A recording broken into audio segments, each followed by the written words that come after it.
शांति दूत श्री कृष्ण। दोस्तों, कहानी को लाइक और सब्सक्राइब जरूर करें। धन्यवाद, प्रणाम, सत श्री अकाल। आज की कहानी है शांति दूत श्री कृष्ण। धर्मराज युधिष्ठिर 7 अक्षिणी सेना के स्वामी होकर कौरवों के साथ युद्ध करने को तैयार हुए। पहले भगवान श्री कृष्ण परम क्रोधी दुर्योधन के पास दूत बनकर गए।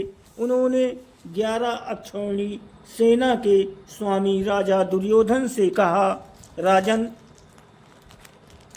तुम युधिष्ठिर को आधा राज्य दे दो या उन्हें 5 ही गांव अर्पित कर दो, नहीं तो उनके साथ युद्ध करो।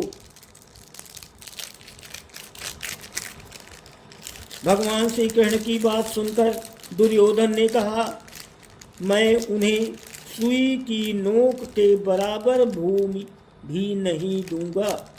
हाँ, उनसे युद्ध अवश्य करूंगा। ऐसा कहकर वो भगवान श्री कृष्ण को बंदी बनाने के लिए उद्यत हो गया।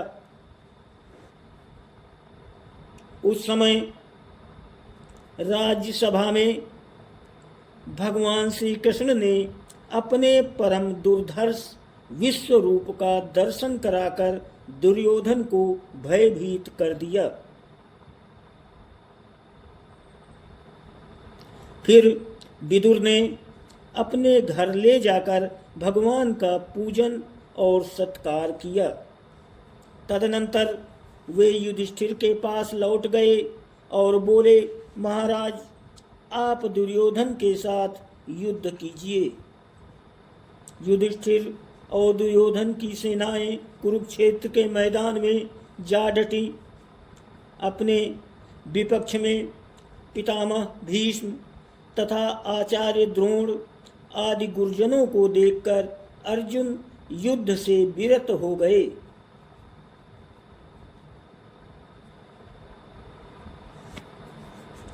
तब भगवान श्री कृष्ण ने उनसे कहा, पार्थ, भीष्म आदि गुरुजन शोक के योग्य नहीं हैं।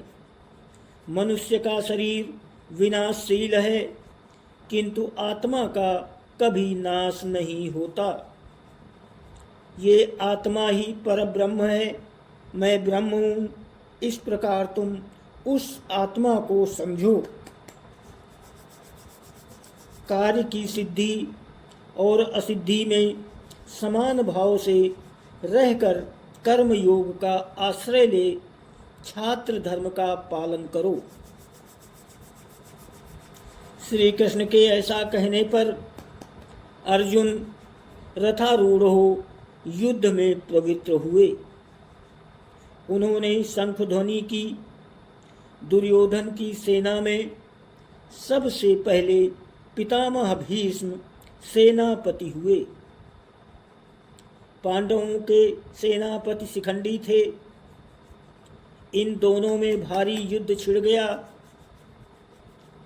भीष्म सहित कौरव पक्ष के योद्धा उस युद्ध में पांडव पक्ष के सैनिकों पर प्रहार करने लगे और शिखंडी आदि पांडव पक्ष के वीर कौरव सैनिकों को अपने बाणों का निशाना बनाने लगे।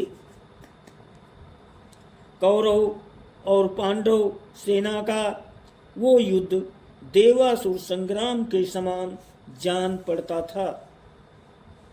आकाश में खड़े होकर देखने वाले देवताओं को वो युद्ध बड़ा आनंददायक प्रतीत हो रहा था। भीष्म ने 10 दिनों तक युद्ध करके पांडवों की अधिकांश सेना को अपने बाणों से मार गिराया था।